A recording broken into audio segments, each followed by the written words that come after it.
Okay, so today we are looking at a pattern that I call Quicksand. It's one of my own designs. It's one in a series of designs that I've made that starts with a traditional design sawtooth that has a closed hexagon twist with closed rhombus twists on the same side and then closed triangle twists on the opposite side, and then going into a pattern I call spinning saws that has open triangle twists on the back instead, which causes a different style of repetition, into a pattern that has open rhombus twists on the opposite side instead of the open triangle that I call enveloped, that I've actually done two different tutorials for. One as a small pattern, one as a larger pattern. And then you get to Quicksand as the next in that iteration.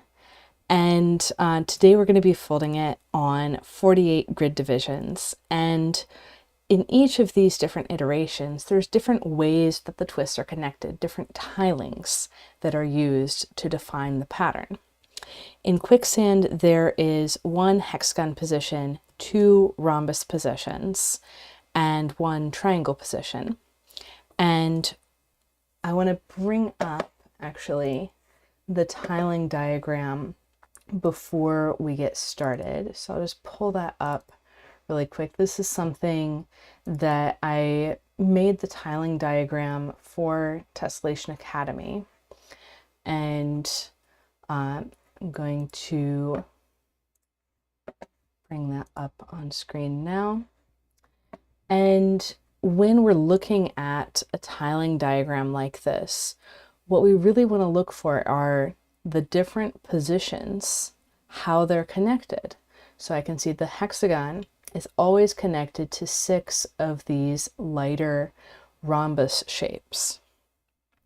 Then those lighter rhombus shapes, where they have an acute angle between them, those are always going to the darker rhombus. And the reason why I call this tiling hex quad rhomb tri is because we have these groups of 4 rhombuses. So our position of twofold rotational symmetry is in the middle of that loop of 4. And our triangle is connected only to the darker rhombus, the second one that will fold.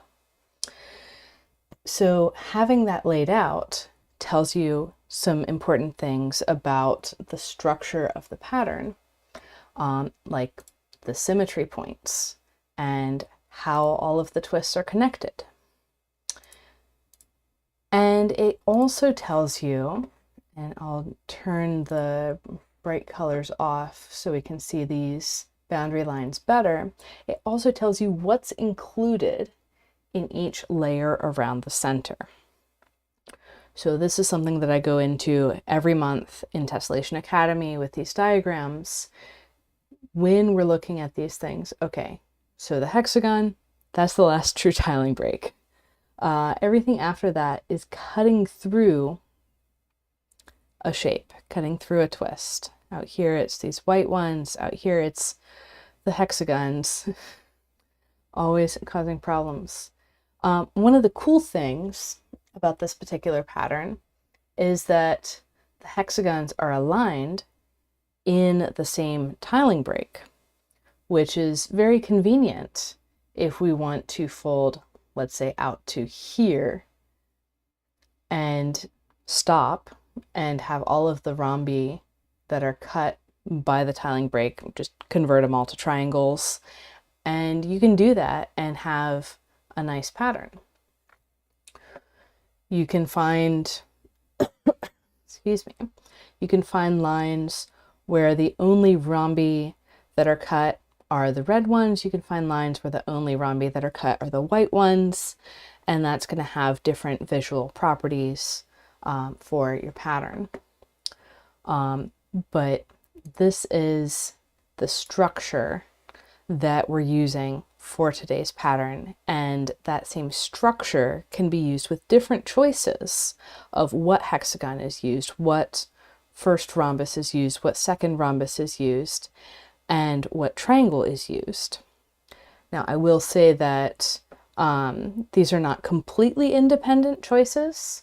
There's going to be some that require different spacings to work out, but it's a pretty open set of choices because we have our position of twofold symmetry outside of a twist. So we're not as constrained as, say, the hex double rhomb tri-tiling that enveloped was in, because we don't have to meet as strict of symmetry rules. So that's what's going on with the tiling. Let's jump into the tutorial itself. So I have a grid with 48 divisions parallel to the edges of my hexagon. And I'm going to go ahead and zoom in. We're starting with a closed hexagon twist. So I have my mountain folds for this closed hexagon twist going out to the corners of the paper. This is going to be a right-handed twist, so the valleys are one space above the mountain on the right-hand side. So I'm centering this hexagon twist in the middle of the paper.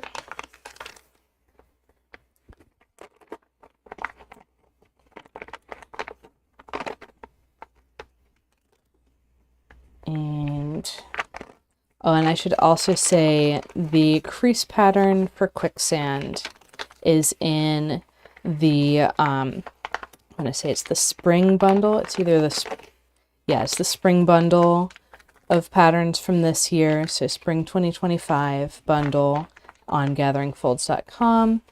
It's also in the Advent of Tess 2024 ebook as an alternate ending for enveloped.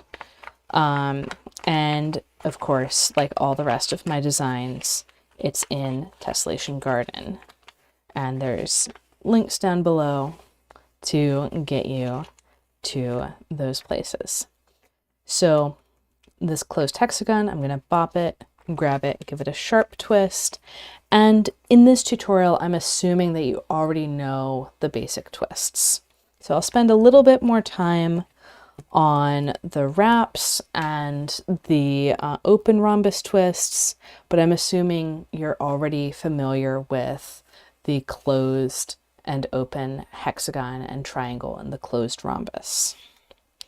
So next up, we are going to put a closed rhombus twist on each of these pleats coming from the hexagon.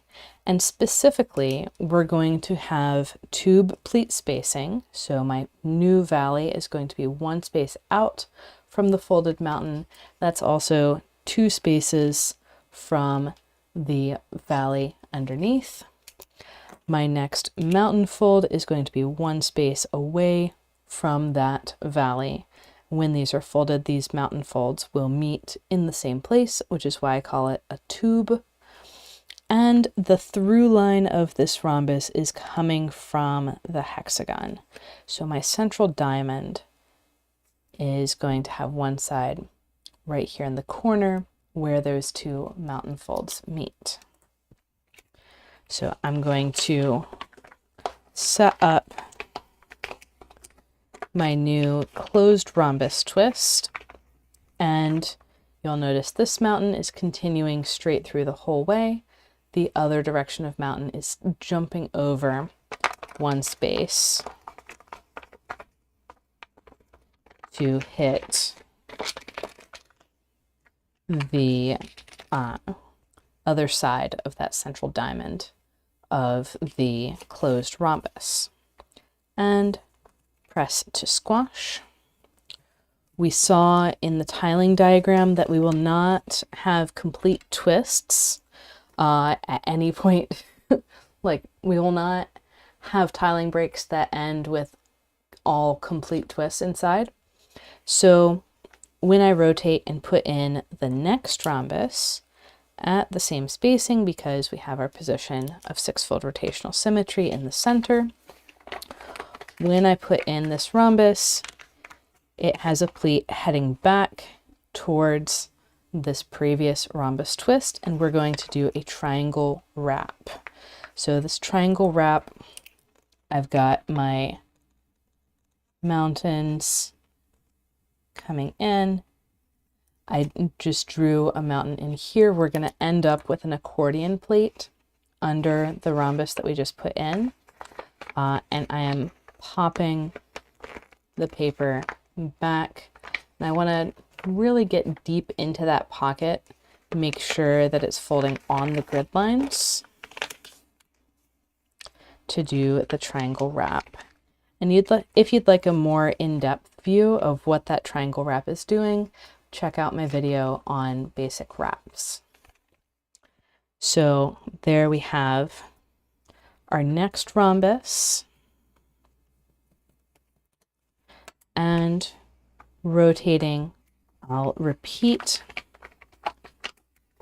And for steps like this, where we're going to be seeing the same thing multiple times, each time I'll do it a little bit faster, with a little bit less drawn on the paper. And if you need to see the previous version, just go back in the video to that point. If I took the full time for every single step, we would be here for 2 hours with this grid. So I've got my new closed rhombus with its pleats set up, or at least the mountain folds, and the valleys kind of hanging out, not quite fully actuated. And I want to put in this triangle wrap. By the way, if the triangle wrap is giving you trouble, if you're getting stuck, say, like this, then what you can do is flip to the other side of the paper and grab and make sure that's a nice, sharp three-way intersection. So with the triangle wrap in place, which causes the accordion plates over here, we're going to squash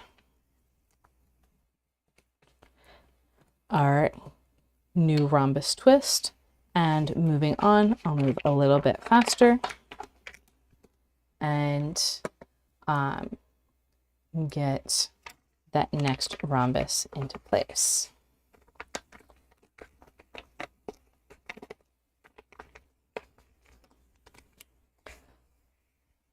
Oh, and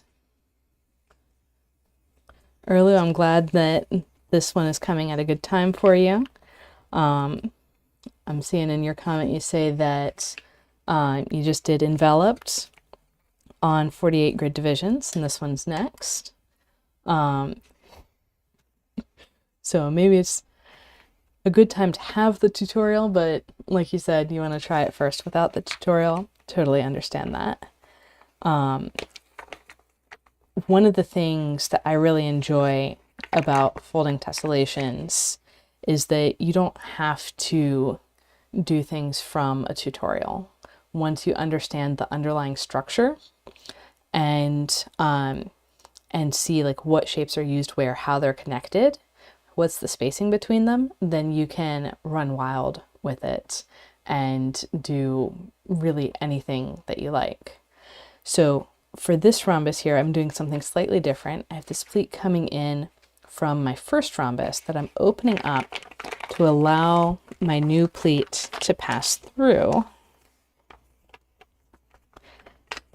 And then once the paper's happy around the rhombus, I can go ahead and close that pleat from the first rhombus also.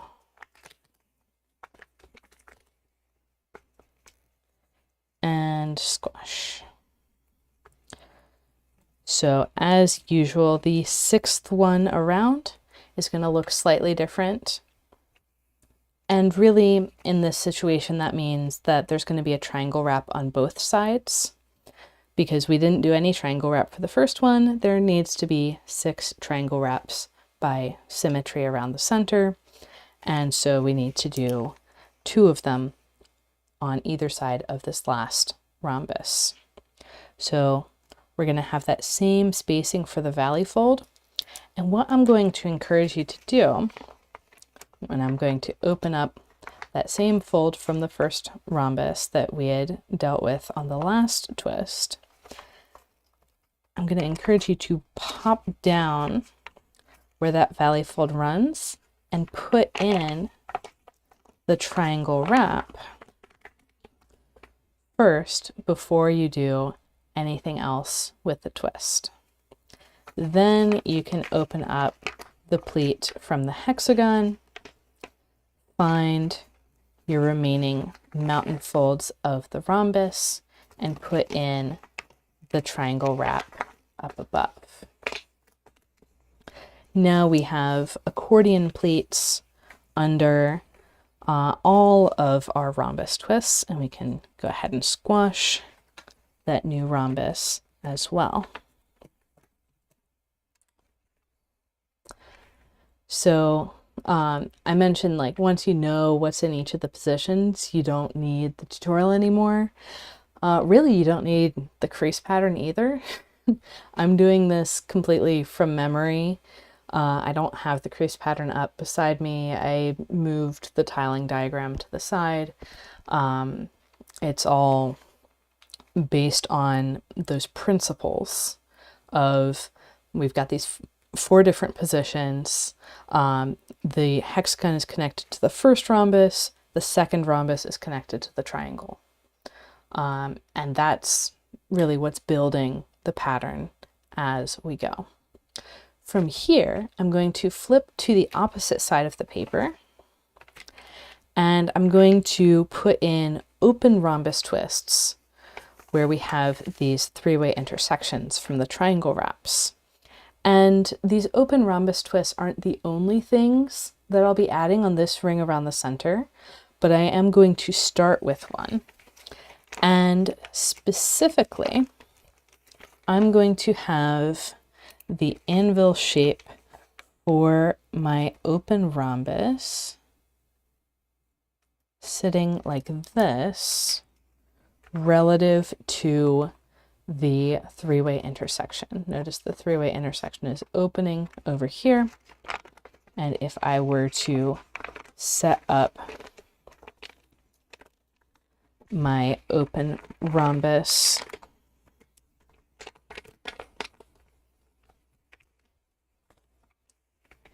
it's going to sit in place, and this pleat is going to fold over the pleats over here. You might want to move one of those pleats out of the way, standing up this 3-way intersection as a triangle that won't be squashed, just to give yourself fewer layers to fold over as you put in that open rhombus twist. And I'll come back to the references for doing that without drawing on the paper too. And the next twist around, I know mostly from remembering this pattern, needs to be another open rhombus twist, but I'm not going to get the whole thing this time around. I know from remembering the pattern, the spacing as well, that's going to be flagstone spacing between these rhombi. So the valley is going to hit right where the corner of the existing twist hits. And I'm going to have a closed triangle on the opposite side. I have a triangle wrap that I can put in there. I'm going to leave this rhombus area as a 3-way intersection. Now I can go ahead and fold my triangle twist, flipping over and squashing that closed triangle twist. And by the way, when we're looking at these patterns, you could also choose to have, instead of open rhombus twists, you could use closed ones. That's perfectly fine. It'll just shift the placement of the triangle, and there will be a gap between groups of rhombus twists on this side, and then you actually get flagstone bits on both sides of the paper if you use a closed rhombus there. But that's another pattern. It's in the Path to Mastery on Friday. Like there's a lot of stuff that can be done with these patterns. So that added my single layer on that edge. Now I'm looking at this and thinking, well, okay, do I actually have the room to add this new rhombus? And maybe I think, okay, I'm not 100% certain, so I'm going to go and check the tiling diagram.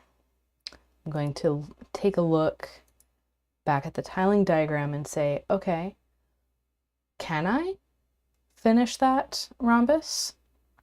Because on the first ring around, I did the white rhombi and half, so setting up those triangle wraps for half of the next rhombi. Turns out I can actually complete that whole rhombus. And that triangle that I just folded was also included. And the one that's going to be cut is the next closed rhombus on the other side. Cool. So I can get that information from the crease, sorry, not from the crease pattern, from the tiling diagram that I could not have gotten from the crease pattern. And then I can say, okay, this three-way intersection, I'm going to turn it into an open rhombus twist. And by the way, you see me going around the paper this direction. That might change later on. I'm noticing that it's sending pleats really close to existing twists, like this mountain fold. If we look on the other side, it's passing right at the corner of an existing twist. So I might go the opposite way around at some point. And I do get to add this whole open rhombus. I want to emphasize that there's 2 spaces between these parallel mountain folds and 1 space between these parallel mountain folds. So with the closed rhombus, we had 1 space or 0 spaces. With the open, we have 2 and 1. 1 more in each direction.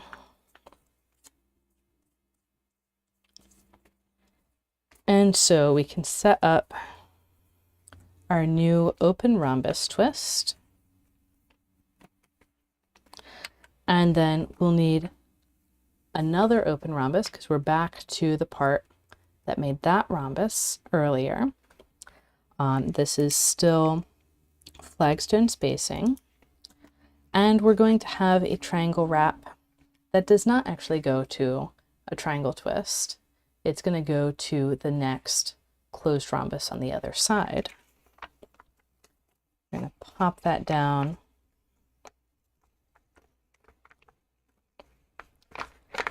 One thing that I'm noticing is that with this flagstone spacing, this direction is 1 space apart. So my other direction has to be 2 spaces apart. Notice I've already put in this triangle wrap and extended the new pleat out to the edge.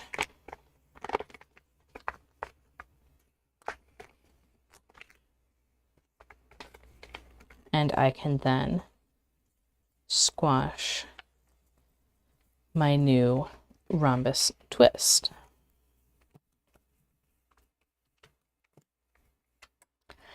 And given that information that I now have, where I saw how these twists are coming together, I can say, okay, this next pleat, sure, it's going to go to the next triangle twist, but I don't really have to stop there. I can go ahead and make the next open rhombus as well, which is going to make things look more complicated.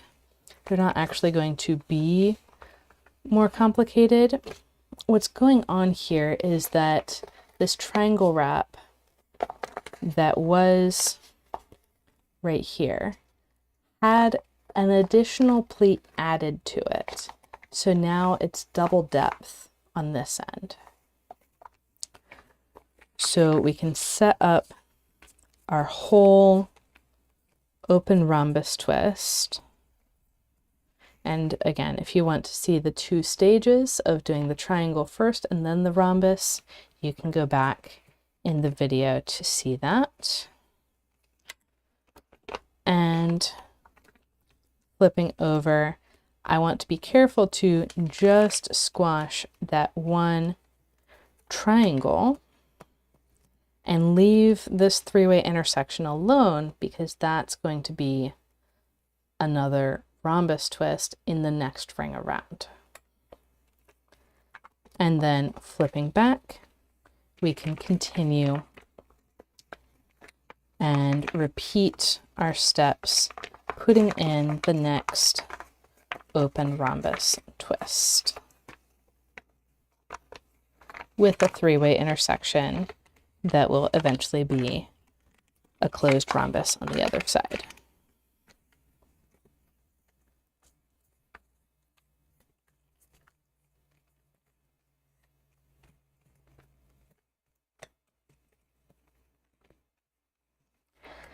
And we'll continue onwards. This is going to repeat what we've seen before. It's setting up the new open rhombus with that triangle wrap that turns into a double depth pleat by the time the open rhombus is set up on top of it, which again, I did a little more slowly the last time. And then we'll flip over and turn that particular three-way intersection into a triangle, leaving the previous one for the next ring around the center.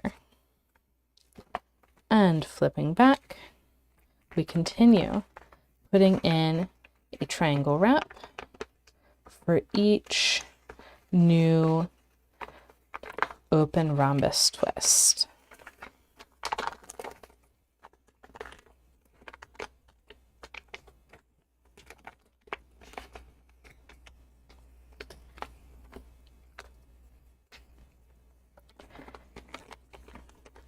And as always, we want to make sure that all of our pleats are all the way happy before we squash things, because if the pleats aren't happy, the squash won't be happy either. And by happy, I mean flat.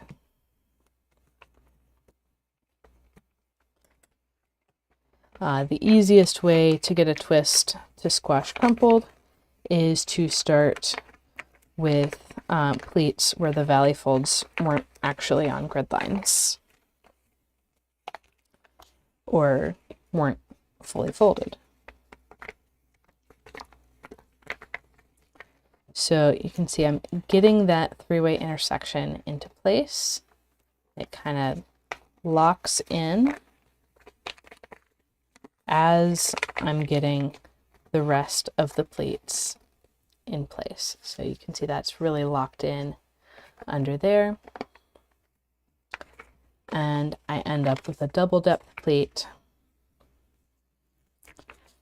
at the pointy tip of my new open rhombus. And the way you can know which triangle wraps are turning into actual triangle twists is the ones at the fat corners, where two fat corners of the rhombi come together. Those are the ones that are possible to have positions of threefold rotational symmetry. So we'll be sticking another open rhombus into that gap. And those are the ones that you turn into triangle twists. and flipping back. I've got a little bit more to go. These triangle wraps and overlaps are starting to look a little bit messy, but we'll make it through. This one is going to send a pleat down through here. Okay, so that actually makes it less messy, not more.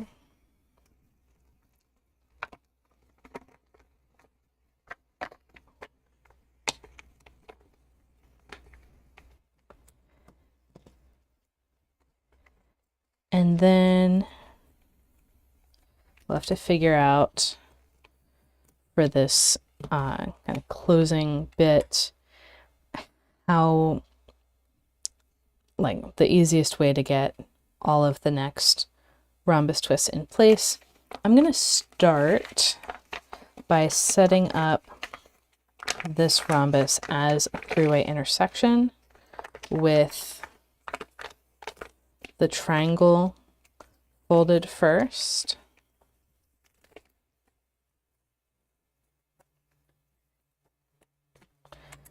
Because whenever I see these sets of parallel pleats, I always want to work from the bit that's furthest out.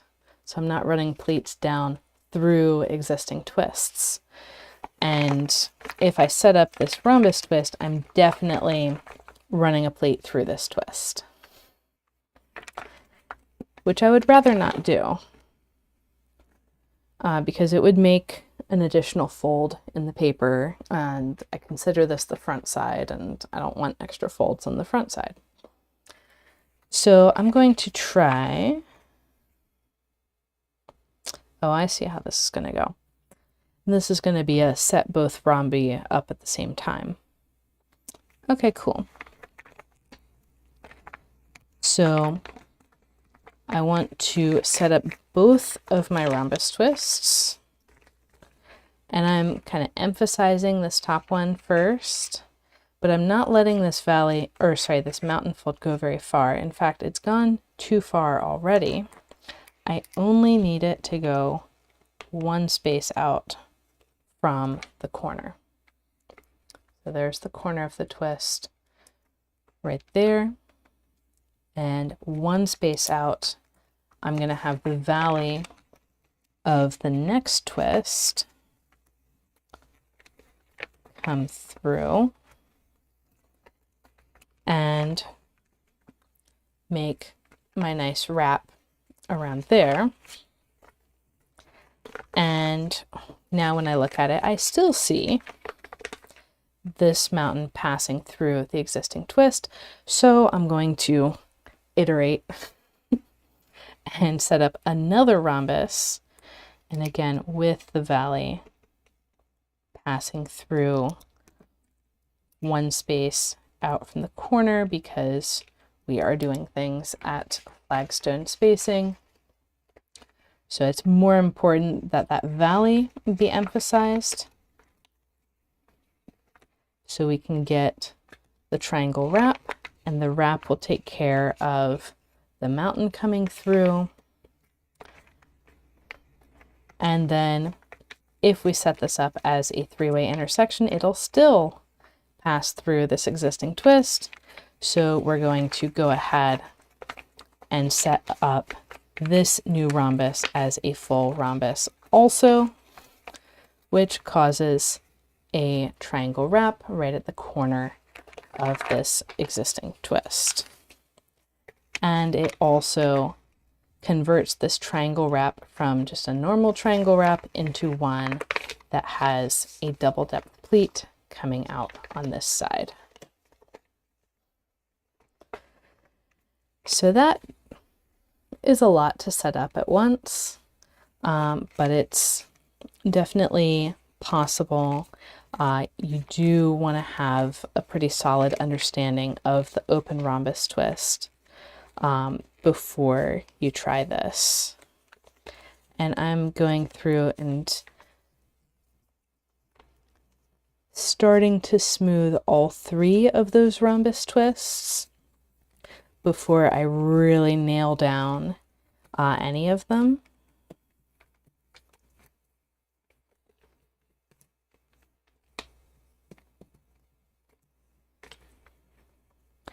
And we had 1, 2, 3 triangle wraps there. Excuse me. The middle one is where we'll actually fold the triangle twist.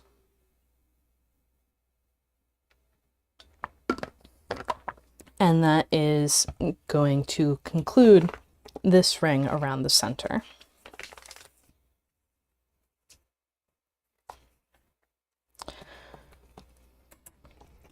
So we've got our flagstone pattern starting to show up. So far, it's a nice flagstone pattern, but it's not like super, super remarkable. We'll get to the really cool part of the flagstone pattern in a moment. And it's time for that next ring around the center. So none of these rhombi in the flagstone pattern are positions of symmetry. None of the rhombi on either side of the pattern are positions of symmetry, just the hexagon and the triangle. So we can use that information and say, okay, I've got my position of symmetry around the triangle, which means that I need another open rhombus twist to have the fat corner right there, and use that information to say, okay, that needs to come up here. And what's going on up here is I have a triangle wrap already, and I'm going to be sending a new pleat into there. I'm going to do a triangle wrap on top of my triangle wrap. So you thought that move was only for setting up closed hexagons. I am here to tell you it is for setting up rhombus twists as well. And then I'm going to have a pleat coming down here. It's coming in at a 60-degree angle relative to that pleat. So I'm going to do a compound wrap, also known as the triangle wrap won't resolve things, so I go to the compound wrap. Then I have my remaining pleat out here, 2 spaces from the mountain down below. And I've got my rhombus twist in place. So this is using the logic of the pattern of the tiling, those positions and symmetries, to determine what's going to be in this next ring. So now I'll flip the paper over, and we've got 2 things that are set up. These are both going to be closed rhombus twists. This one was set up with 1, 2, 3 pleats coming in, and I'm going to shift this mountain 1 space over, and that brings my closed rhombus right into place.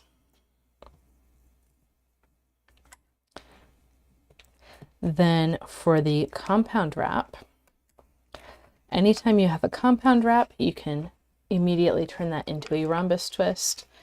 We are going to take that corner that's tucked in and pop it up.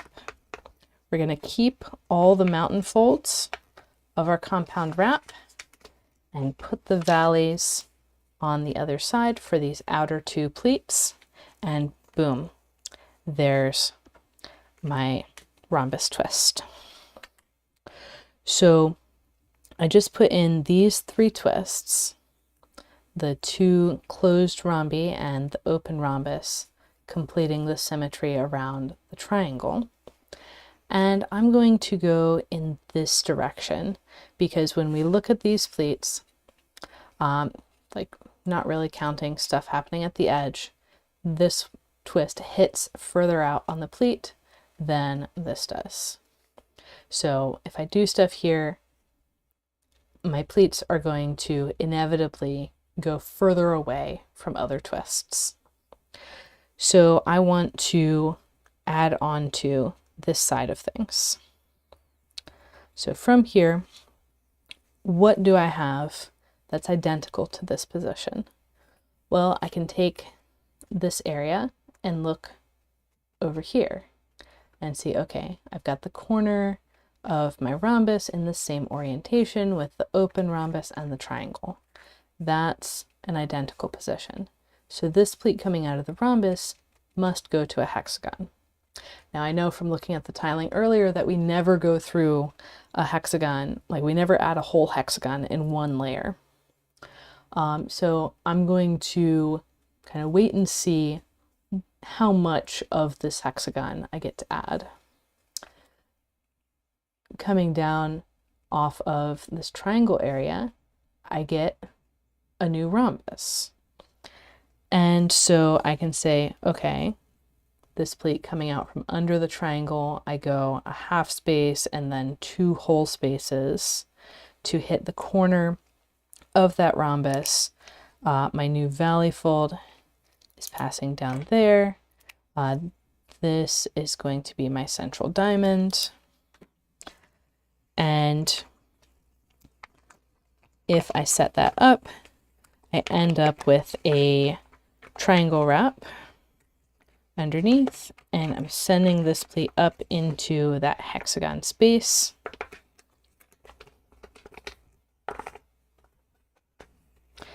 And so I can see I'm going to clear this hexagon space with just 2 pleats going into it.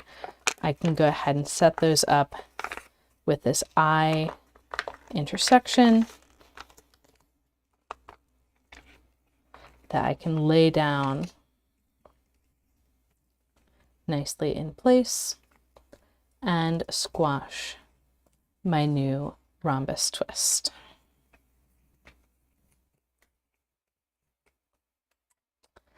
So now I have a wrap in here that it's going to one of my new open rhombus twists. So I'm going to flip over to the opposite side of the paper to fold that open rhombus twist. Again, I've got that flagstone spacing, so I'm going to have my valley coming right from the triangle hole. And that valley leads me into a triangle wrap right next to my existing triangle wrap. And I can set up that new open rhombus twist. Now you can start to see that special property that I was mentioning with these flagstone open rhombi, which is that these guys are straight in line with this one. It's going to look like a weave pattern of these flagstone open rhombus twists, which is wild. By the way, if you wanted to do it with closed rhombus twists in this structure, you would just put the central hexagon and closed rhombi 1 space closer together. So instead of 2 pleat spacing, have those pleats overlap. And so now we have our wrap. We're going to go and chase the wrap and put in a new closed rhombus twist. So now we're back in the same position that we were in over here, where we have this rhombus next to an open rhombus and closed triangle, which is identical to these over here. We're going to put in, and one shortcut that I can use to avoid counting is I can say, well, the fat corner of this rhombus is right under the skinny corner of the rhombus above. So right under there is going to be my new valley going out. And that is going to need a triangle wrap to resolve with the next pleat. And it's going to become a closed rhombus twist. And these pleats instead of overlapping, can both feed into the setup for a closed hexagon and I'm keeping that on this side because that hexagon is going to be on this side of the paper. And squash. So yeah, I'm keeping it on this side instead of wrapping, doing like a compound wrap or something, because that hexagon's on this side of the paper, and we only do wraps if the next twist is on the opposite side, which for this pattern is mostly true, except for that hexagon. So now I'm opening up. One convenient thing about this is, notice I didn't have to open this pleat heading out that way. It was already in the right spot for my rhombus twist. And squash that rhombus. So you can see even at this fairly rapid pace that I've been moving, it is using a bunch of time to get this pattern folded. And really anything on 48 grid divisions, unless there's a lot of blank space, is going to take a significant amount of time. But now that we've seen this sequence twice already, I'm going to go ahead and move faster so we can get to the next new part of the pattern.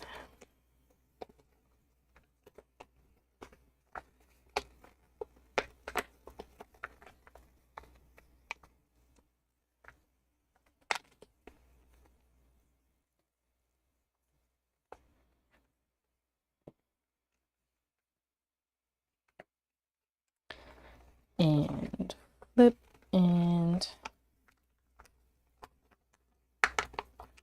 wrap.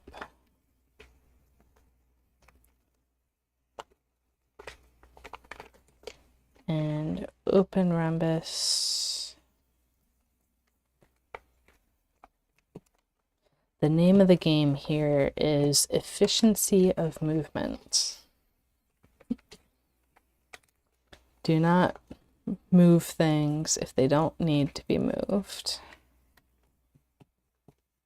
And one of the things that's helping me with that is using Skychain paper. This paper is nice and crisp. It keeps the folds on the crease really well, on the grid, I should say. And it's just overall a pleasure to fold.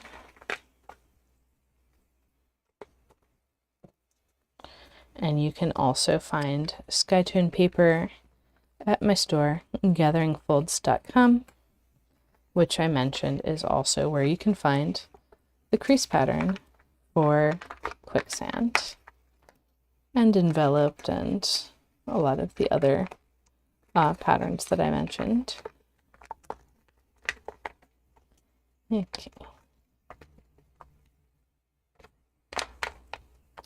So that folded a little hard. I start to suspect that one of these valleys slid off the grid line. So I flip over the paper to check, and indeed it needed a little bit of a nudge. So you can always flip the paper over to check the valleys in these tight situations. And it's often easier to correct from that other side. So for this ring around the center, I don't anticipate that we'll have the same kind of problems that we had on the last ring around, because, well, for one thing, we're not folding that many of the open rhombi, but also we're just kind of in a less dense area of the pattern. So I'm going through, this is the last edge, and I'm doing the same steps that I was before.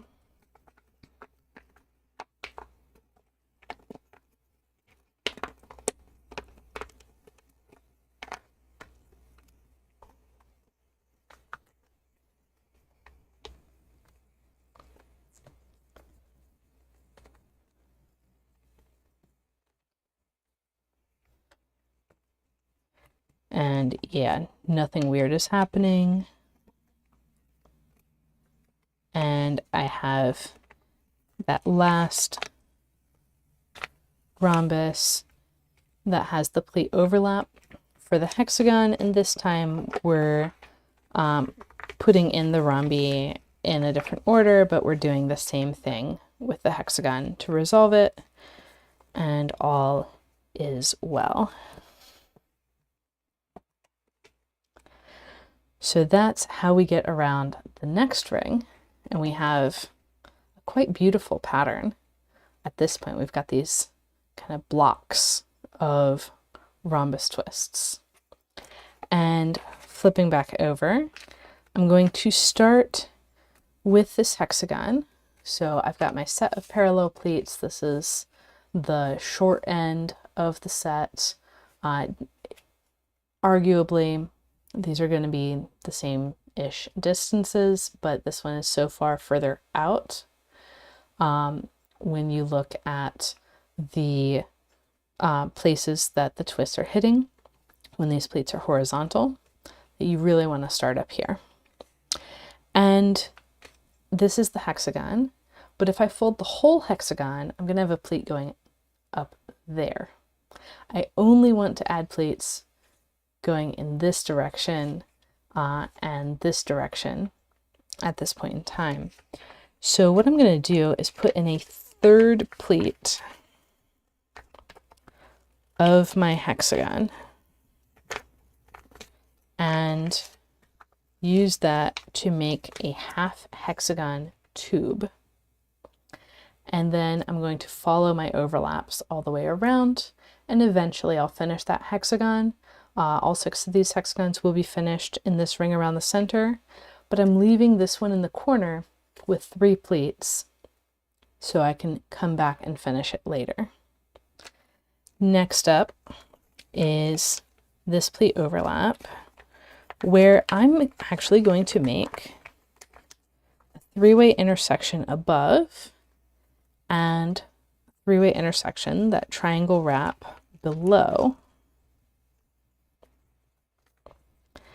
And this rhombus is not going to get fully squashed until the next ring around the center. This rhombus, I'm going to go ahead and fully form now. So flipping over, I'm going to set up my next open rhombus twist, putting in the triangle wrap above, and squash.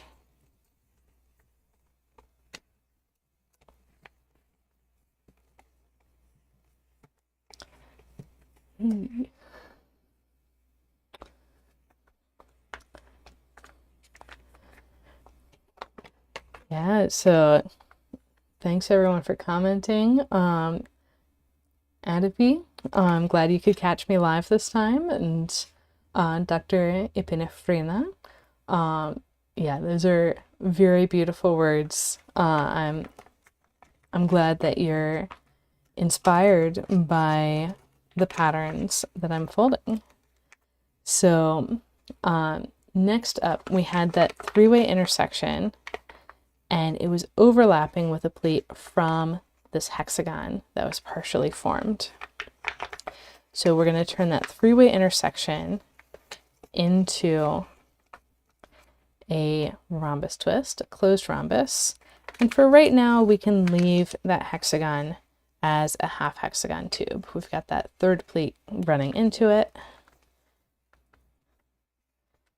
And then immediately we can turn this hexagon into a complete closed hexagon twist.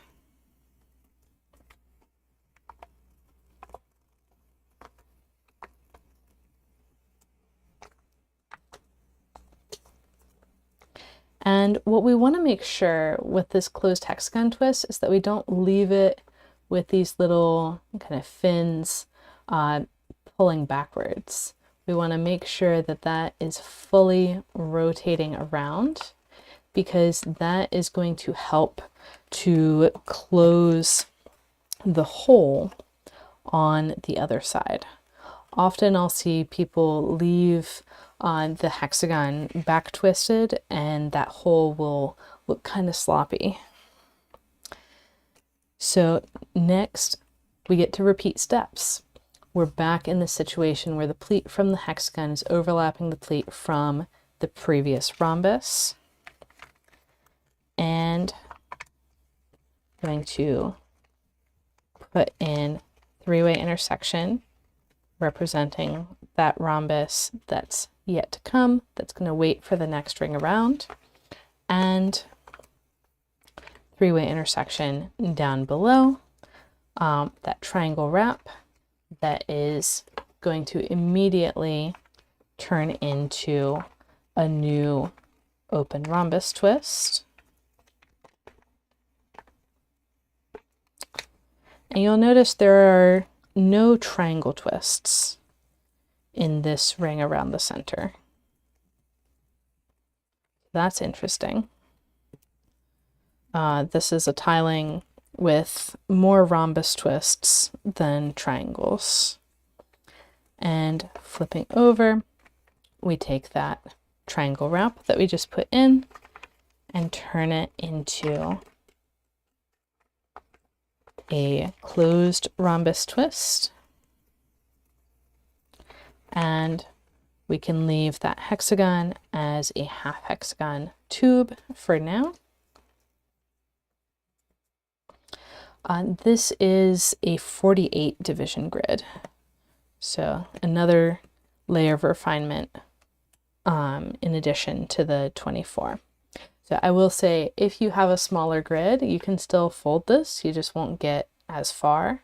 With 24 divisions, you get somewhere in here. With 32, we're kind of approaching the limits of 32 now. And then with 48, I'm going to get even another ring around the center. So I was just right here. I'm going to finish this hexagon. And of course, you can use more divisions. I saw someone this morning had folded it on 64 and got a nice border. There's lots of options for how this pattern can turn out. And this hexagon is fighting me, but it is going to eventually lay flat and be tidy.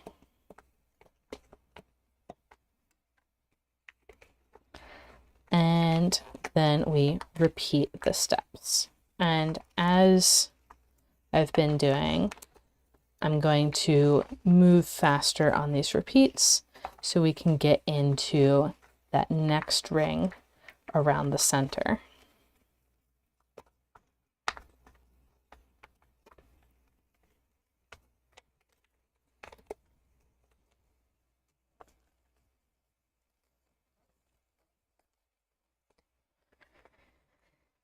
And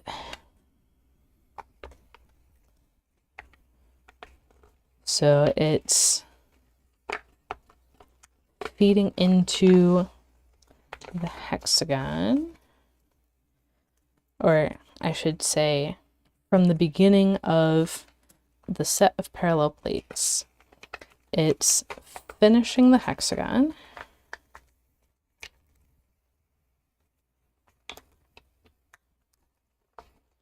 and yes, this is all real time. There is no filter, no extra speed. So finish the hexagon, then set up a rhombus as a triangle wrap that we will leave behind, three-way intersection, triangle wrap that we will immediately flip over and turn into an open rhombus.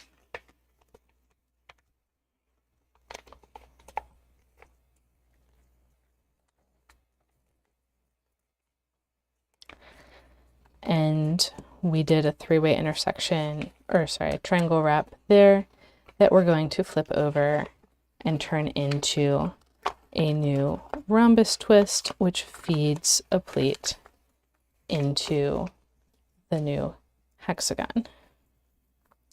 And then we repeat. So hexagon,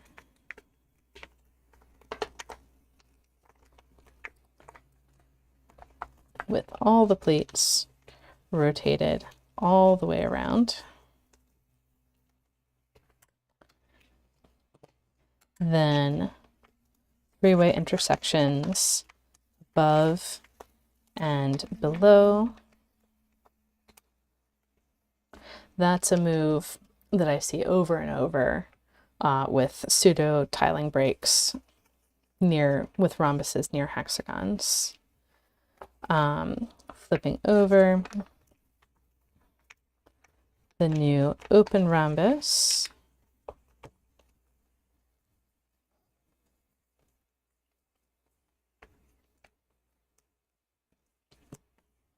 You can really start to see these bars continuing straight. This was really fun for me to see because it was completely unexpected the first time that I folded this pattern. And actually, this is only the second time that I've folded this pattern. And it's still really fun to see that show up.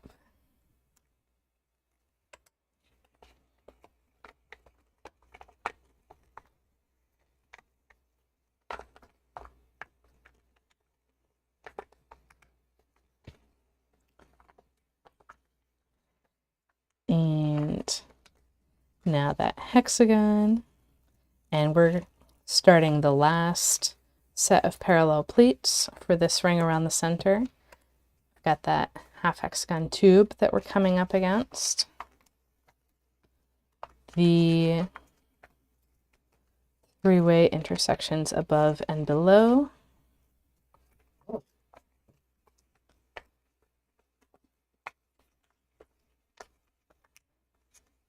The open rhombus with the triangle wrap.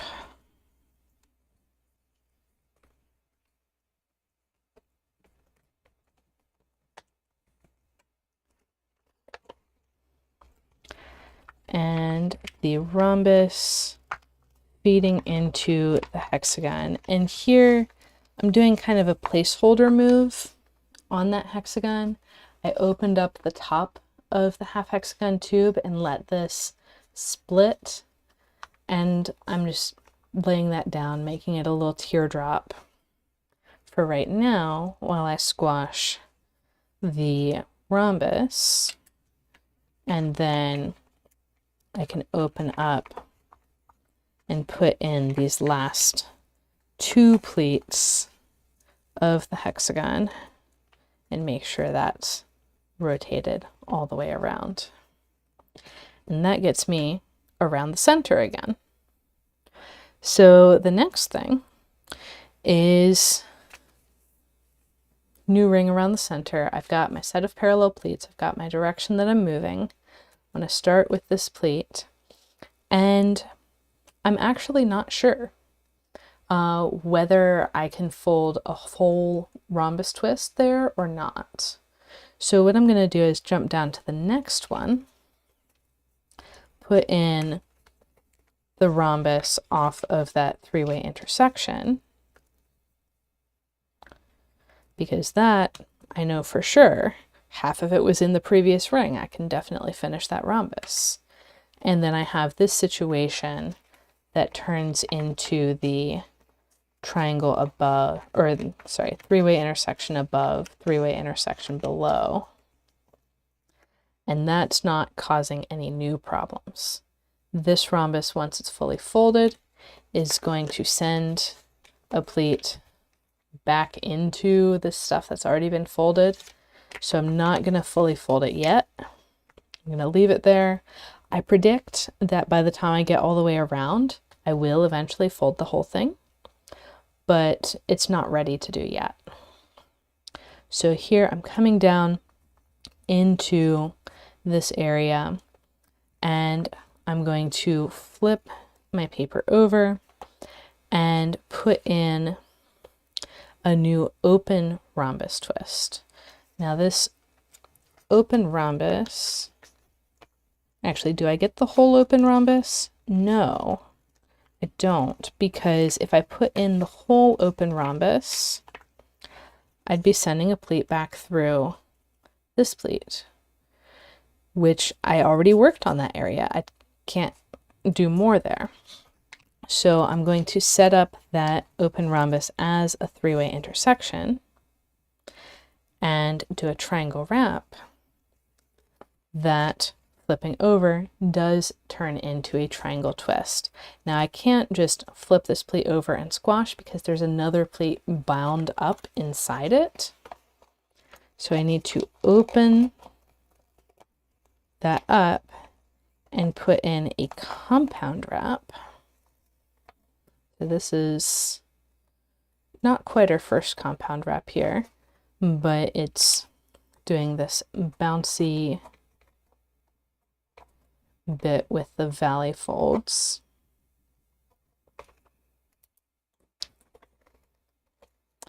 The valley is coming in, down, and out, and the mountain is following. Again, if you want more details on the compound wrap, just like the triangle wrap, that can be found in my basic wraps video. And then from there, that's feeding into a new open rhombus twist. And just like the closed rhombus twist, if you have a compound wrap going into an open rhombus twist, you can always fold it all the way. It's just a matter of figuring out where exactly this twist needs to go. So if I go back into my flat state here, what I can say is I have the closed triangle. Well, this one would be the direct allegory with this orientation of this rhombus. And so I can say the pointy corner is going to come up to this point here. The valley fold is going to come off that way. So when I'm opening things up, that valley fold is going to pop down, and I can do a compound wrap over this pleat coming in. This is going to, so the compound wrap is a single depth pleat, and then I'm adding an additional pleat for finishing the rhombus.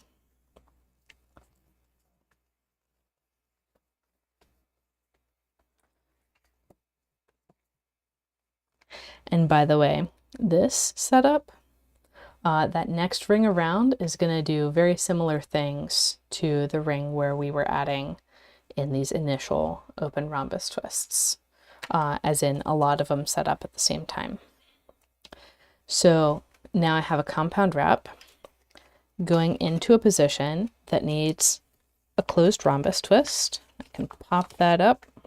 Those mountain folds are already in place, and I can press to squash. Now I have a new set of parallel pleats, and like I mentioned earlier, when I had this three-way intersection, that I was like, I'm probably going to end up folding that rhombus the whole way, just not now. Yes, I'm definitely going to be folding that rhombus the whole way. And this top pleat is coming from our friend the closed rhombus.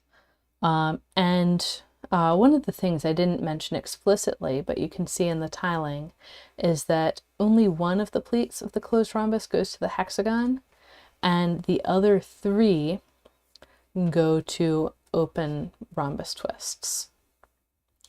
So this is going to an open rhombus twist, it's going to a twist on the other side that we're not going to fold completely.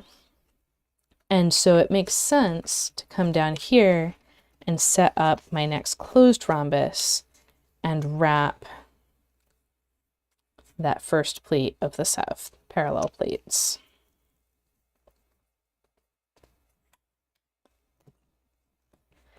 And likewise for my next rhombus, this is basically the same as the first ring around the central hexagon, where we have the closed rhombi with their accordion pleats and the triangle wraps.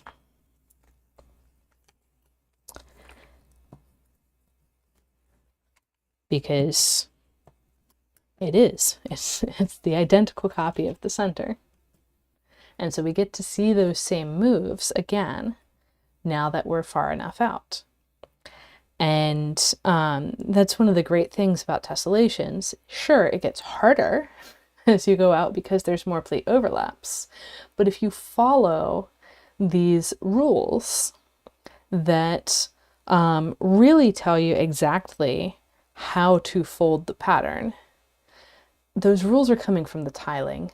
They're not coming from the crease pattern. They're not coming from the particular pattern.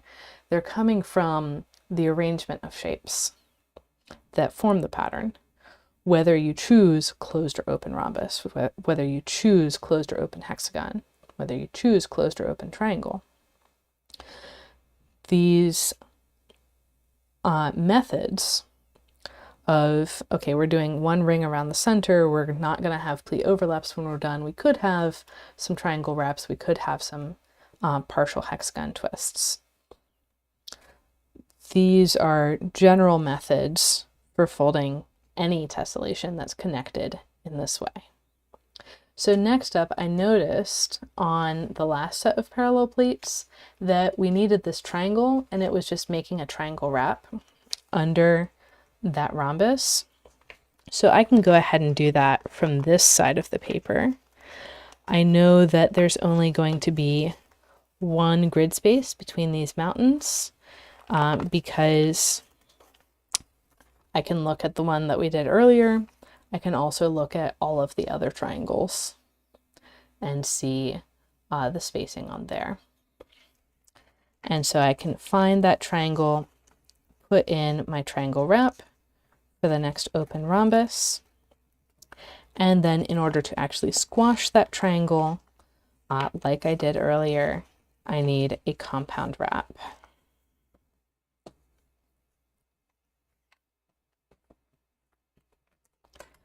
And then flipping over, we do get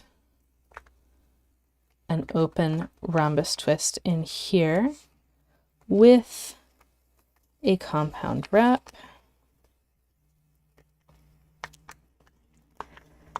And that wrap looks pretty normal until we also add on the additional pleat needed for all of the corners of our rhombus.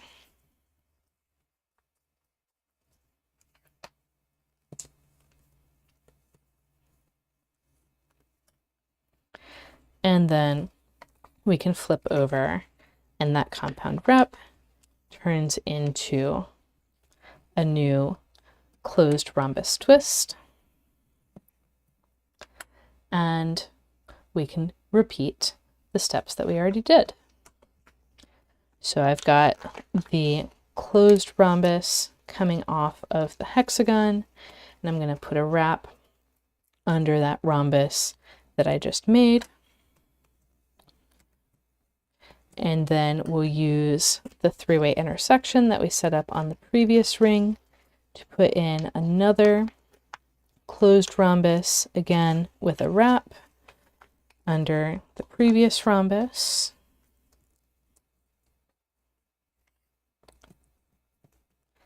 And then we'll follow that with setting up the triangle twist with a wrap under that previous rhombus, and we need a compound wrap to transition into squashing the triangle twist. And we managed to do all of that on one side of the paper. Now we flip over to the other side. And notice this compound wrap, I'm really opening it up and getting rid of the pleat that was here, because it's not going to be in the same place when we finish setting up the open rhombus. So the mountain had been here, and now it's one space out. So with the open rhombus, we do not keep all of the mountain folds of that compound wrap. And flipping over, here it is a closed rhombus. We take that compound wrap, we pop it, and boom, there's our twist. So that's our steps for the edge. In this ring around the center, I'll go ahead and move quickly through those to get the rest of the way around. And I'm going to go ahead today and fold all the way out to the edge. This pattern is really well aligned with the edge, and we'll get to see some of those harder steps with the open rhombi again, where we have to set up multiple at a time.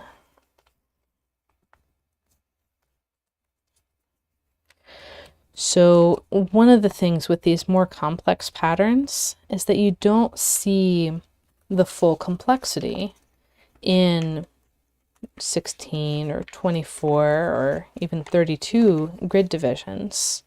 You really need to go out into those next repeats and sometimes hitting the full edge of that next repeat in order to really see what you're working with as far as the more complicated steps.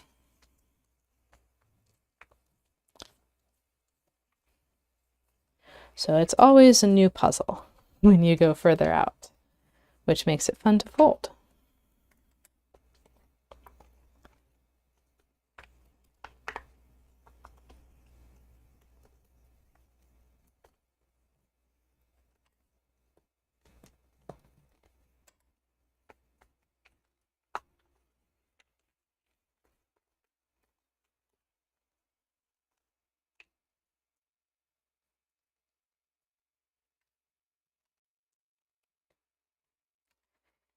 And I'm working my way around. I've got this set of parallel pleats and then one more to get the rest of the way around the paper.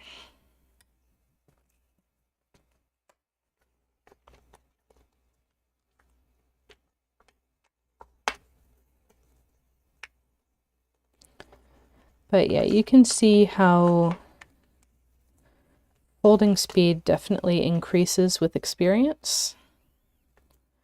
I don't expect anyone else to be folding at this speed.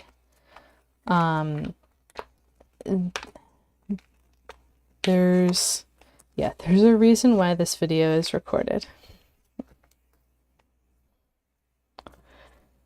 So you can see the steps that you're having trouble with as many times as you need.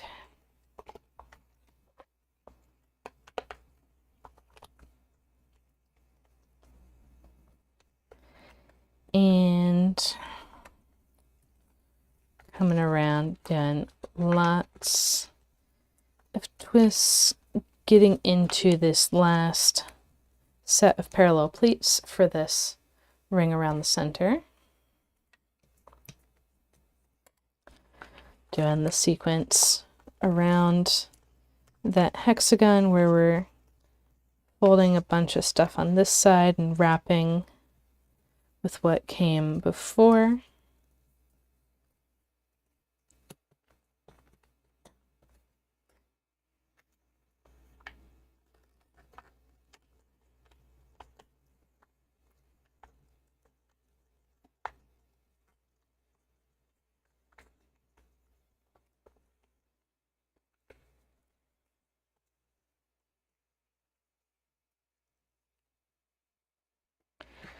and squish.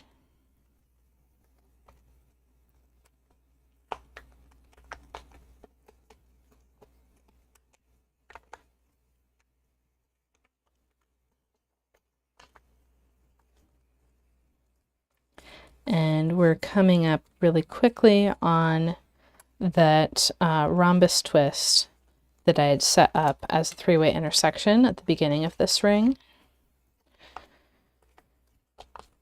We just have this rhombus that was in the compound wrap. And then for the end of this ring around the center, I have this rhombus that I'd set up partway previously. And this time, when I go to fold that all the way, I have the pleat right there to catch it and wrap.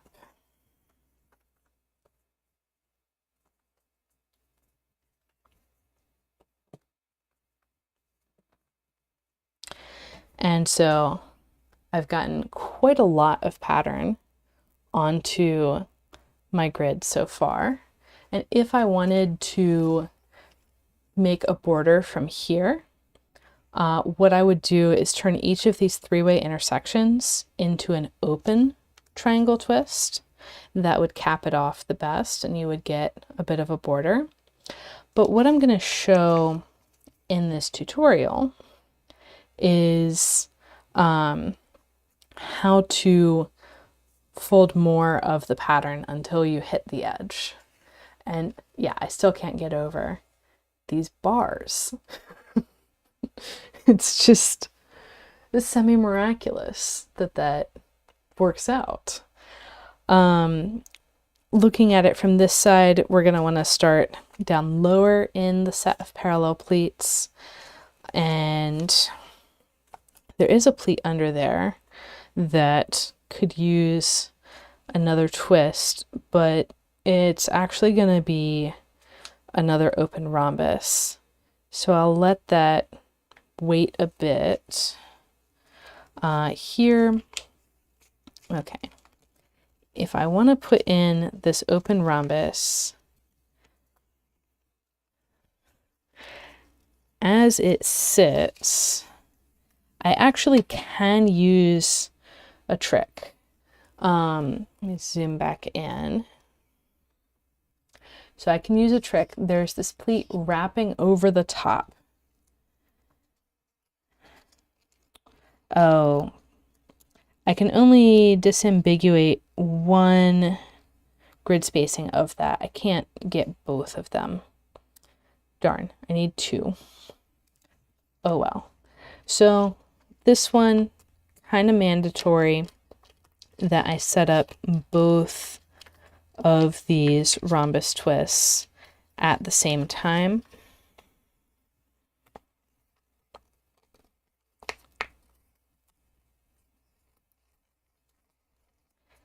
And here, this wrap is sitting on top. I'm going to tuck it under so it's easier to see the compound wrap that's needed in there.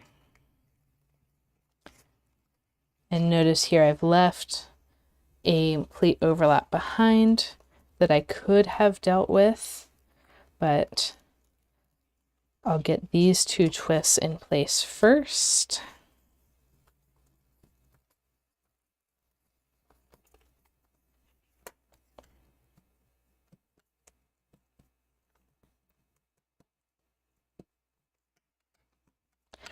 And in there, I'm going to put in, so it's going to eventually be a whole open rhombus, but for now I'll leave it as a three-way intersection. And that triangle wrap is actually going to be a closed triangle twist. So I'll go ahead and flip and squash it. Then further on up, I had this compound wrap. So I skipped over this triangle wrap, which is going to turn into another closed rhombus twist. I'll probably leave it as a closed triangle in the end. I just want to do this full ring around the center and then come back and show the kind of finishing if you don't want to just leave it there and you don't want to fold all the way to the edge. So this guy is going to be a closed rhombus twist. It's coming off of the compound wrap, and I'm going to need another compound wrap immediately to put that into place. So anyone who's folded a closed trapezoid before sees these 3 single depth pleats and the double depth pleat, and they're like, oh, that's a trapezoid. And yes, we are folding a closed trapezoid in order to get a closed rhombus into place. But what's going to happen is immediately after, I'm going to flip over, and that compound wrap is going to come out. There's multiple layers to bring out. And once that is back in its proper orientation, then we have our standard closed rhombus here with its pleats going in parallel directions. It's just over an edge, and so it needed that compound wrap to make it happen. Here, we're in a situation where we need to fold both of these open rhombus twists at the same time. I'm setting up this top one first so the layers are out of the way. There's going to be a triangle wrap in between there. It's very tight to the edge on this grid, but we can still tuck it in. It'll actually produce a whole twist. And we can get those rhombus twists going. We don't actually get a whole rhombus for both of them. This one's sticking out over the edge. Again, 48 grid divisions. If you do 64, then, or even 56, then that's not a problem. With this one folding so close to the edge, on top of all of these layers, you do get a bit more wiggle room on how the paper wants to squash. But like I did closer to the center, you can lift one of the layers to make it less bulky under there. And then that triangle, we can go ahead and squash.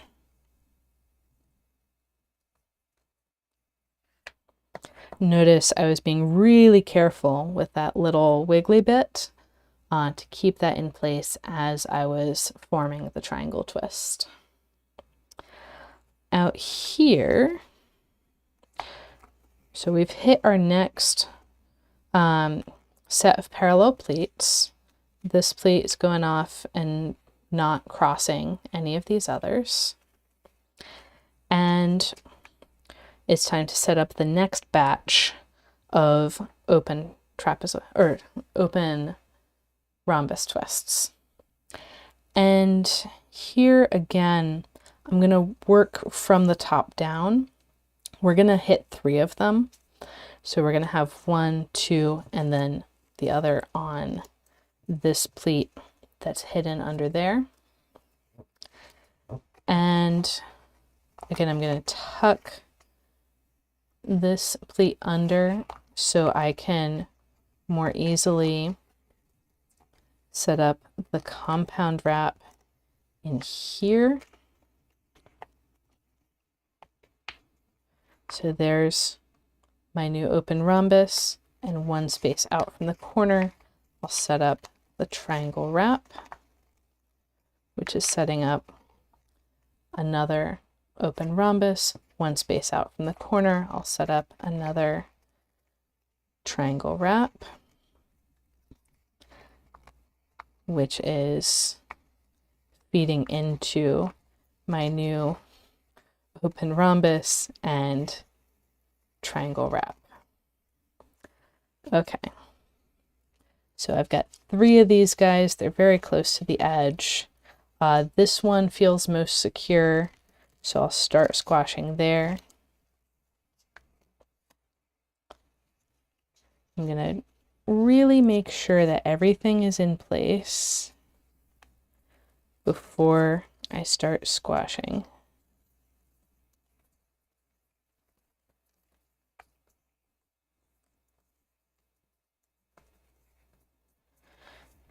But yeah, this is a definitely do all 3 at the same time kind of scenario, or you will have pleats running through and making new creases where you don't want them to. This one is a true triangle twist. The rest are waiting to be rhomby. They're not going to get there on this grid, but I'm going to leave them to illustrate the technique. So next we have that compound wrap up here. That turns into a closed rhombus twist and immediately has a compound wrap, so it looks a lot like a closed trapezoid, but that's how it's supposed to look.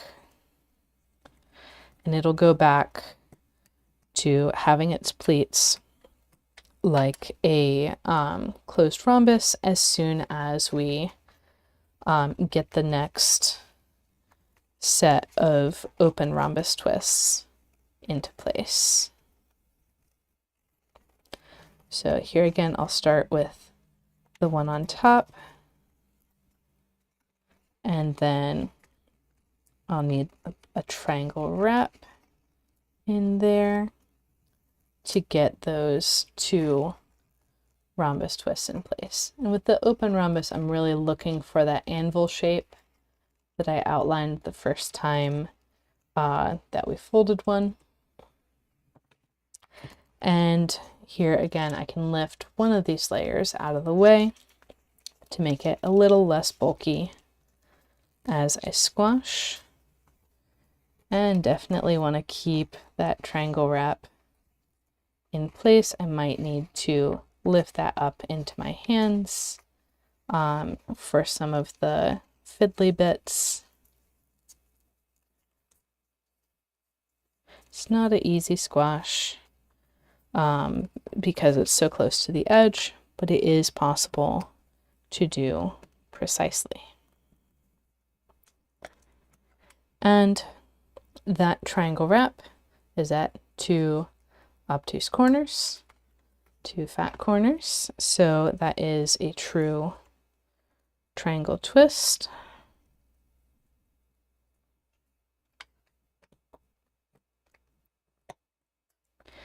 And then we move on to the next set of 3 open rhombus twists.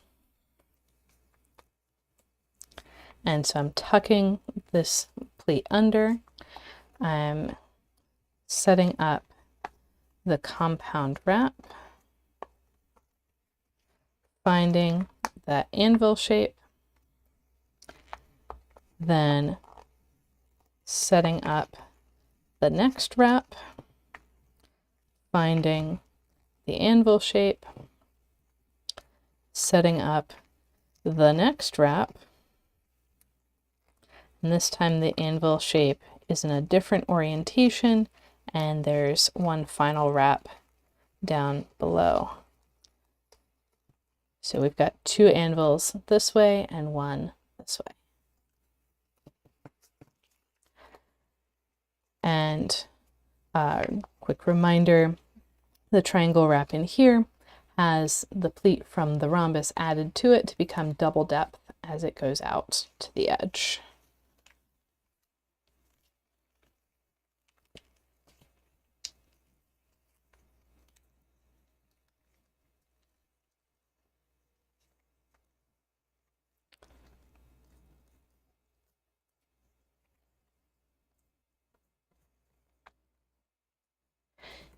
And spending a little time getting those all nice and flat before I go in with my bone folder. And that one is where the triangle twist goes. So there it is. And then we have the compound wrap. So we're doing, for this ring around the center, these sets of parallel pleats, we're doing 3 open rhombus twists with 1 compound wrap and 3 triangle wraps. Then we turn that one of the triangle wraps into a triangle twist, the compound wrap into a closed rhombus twist. Then we come back and find 2 more of our open rhombus twists with 1 wrap between the 2, and there's actually no other wraps. These are rhombi at different orientations.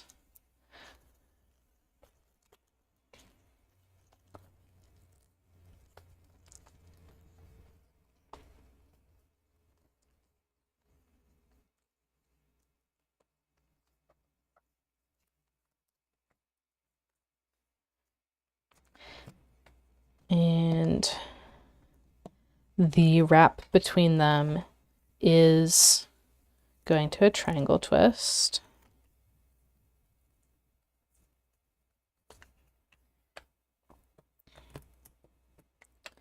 And then we repeat. I have 3 more sides to work on. And then I'll show the last little bits. So basically the finishing touch for this pattern, I'm going to choose to not do a bunch of partial twists. And instead, I'm going to turn all of those triangle wraps that were waiting to become rhombus twists, I'm going to turn them into triangles.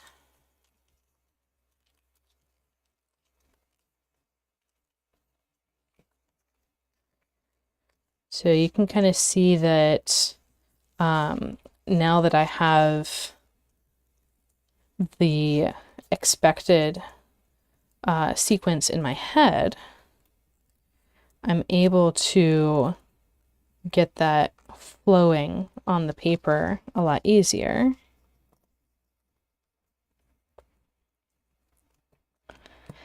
And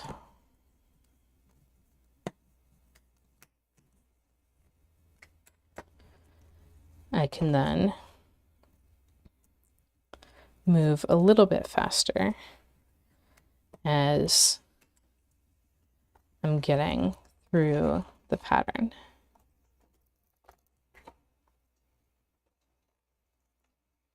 And really with these, like, triangle wrap, is it a triangle wrap? Is it a compound wrap?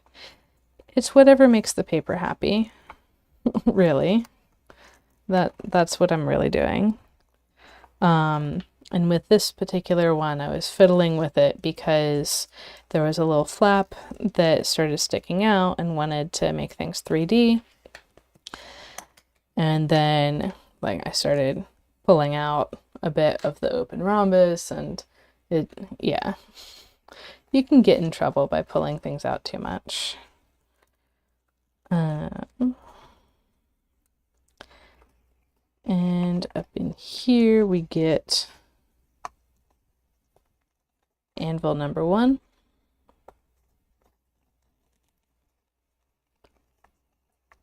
Anvil number 2. And make sure that pleat over the rhombus on the other side is in place. And I can fuss with my layers to get this squashed nicely. And this guy really focusing on the inner side before I spread that out because it's a partial twist.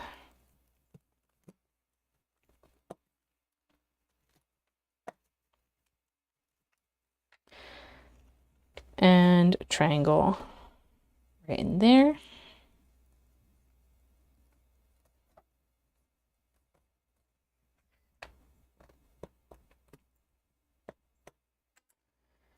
And flipping over, 2 sides to go. Let's see, my prediction is the only difference in the last setup of open rhombi is that there's going to be a third one, not just 2.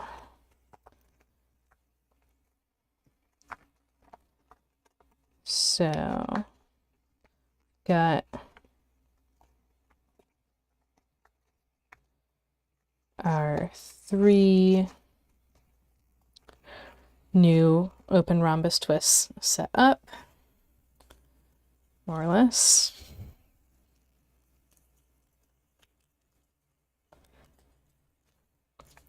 And gradually I'll get them squashed.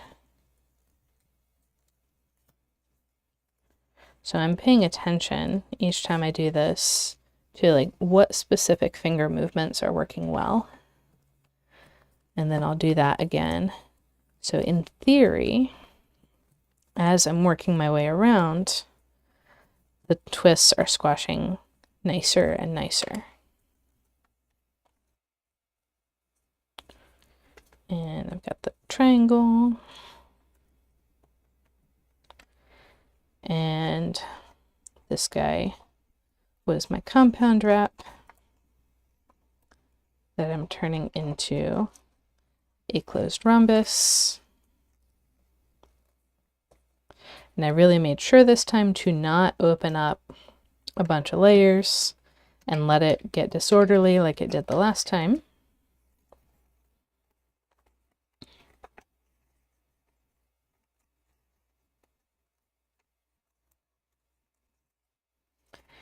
And now I'm finding anvil number 1 and the wrap. Anvil number 2.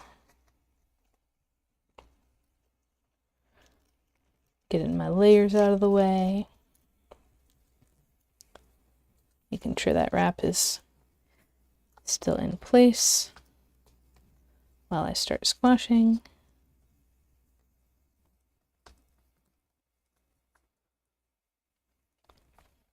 So I said earlier that if I take the full amount of time on each step, it'll take 2 hours. Maybe it takes 2 hours anyways. And that triangle can squash.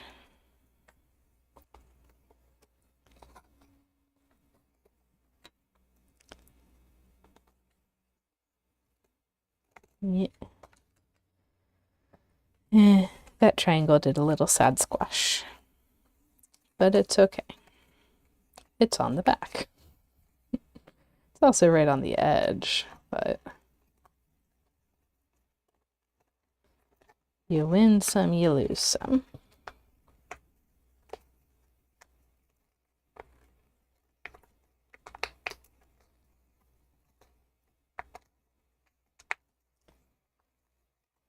And that wraps and goes.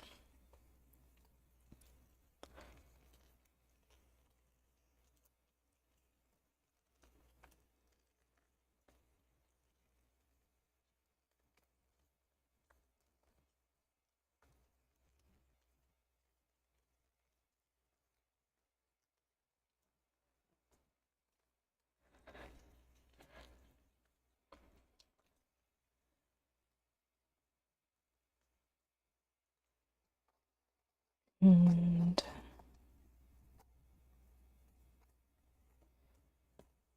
bingo. 3 new open rhombus twists.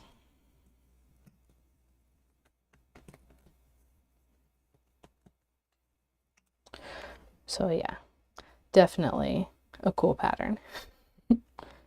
And we've got the triangle in there. And the compound wrap is turning into a rhombus and immediately doing a compound wrap.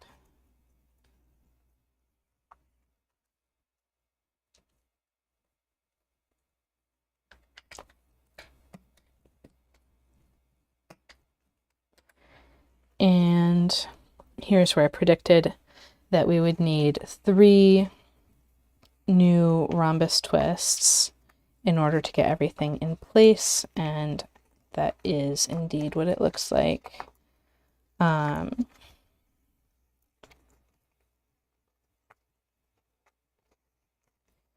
Here we've got number 1, the bonus one, and number 2, the first of the regular ones, and number 3 down here, the partial one.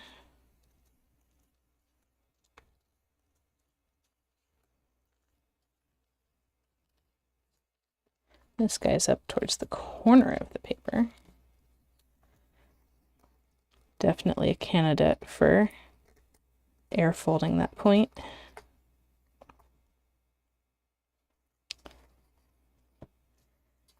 And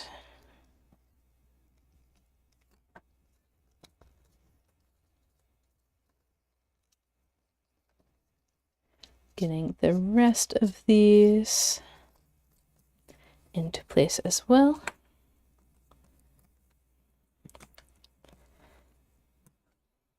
That actually really maximizes the amount of twists. I mean, probably not literally maximizes the amount of twists on a 48 division grid, but this pattern is particularly well suited to this grid. And I've got that one last triangle that's part of the actual ring around the center. This is what you would have if you had more grid. So if you had a border around this, that would be a great stopping place for the pattern. You could do that on 56, on 64. The aligned grid is great. As you can see, as we go from one repeat to the next, we're just losing 1 grid spacing. So this is a good one to do on standard aligned grids. Now, for finishing things off, I wouldn't leave things with 3-way intersections. I would come over and turn those all into triangle twists, even though they're theoretically supposed to be rhombus twists, closed rhombi on this side. I think that the pleated borders, if you did use more grid, look nicer with the twists finished off than with those 3-way intersections. So I'm just going around and folding those last little bits. There's 2 per edge. And we got a lot of rings around the center. We did the ring directly around the center, the first ring with those open rhombi, the next ring where we had like the partial hexagons on the corners, the ring where we finished the hexagons, the next ring where we added the rhombi around those hexagons, and then this final ring where we're doing more of those open rhombi again. So that's like 1, 2, 3, 4, 5, 6 rings around the center on 48 grid divisions. And yeah, isn't she a beauty? This is a great pattern for backlighting too. Let me pull up my light. because we've got these swirly bits, we've got these bars. It's just a ton of fun. And then the other side also has fun backlighting, where it just looks super swirly. So that is Quicksand, and that is a nearly 2-hour tutorial. And thanks to everyone who came live, and thanks to everyone who watched all the way to the end. There's lots of ways to get the crease pattern for this if you wanted to. It's in the Spring 2025 crease pattern bundle on gatheringfolds.com. It's in the Advent of Tess 2024 ebook. It's in Tessellation Garden, and links to all of those are going to be in the description if they're not there already. So happy folding, everyone. And I'll read out some of what Dr. Epinephrina wrote in the comments. May your creativity continue to expand like an infinite mosaic, full of color, rhythm, and depth. So happy folding, everyone, and I will see you next week.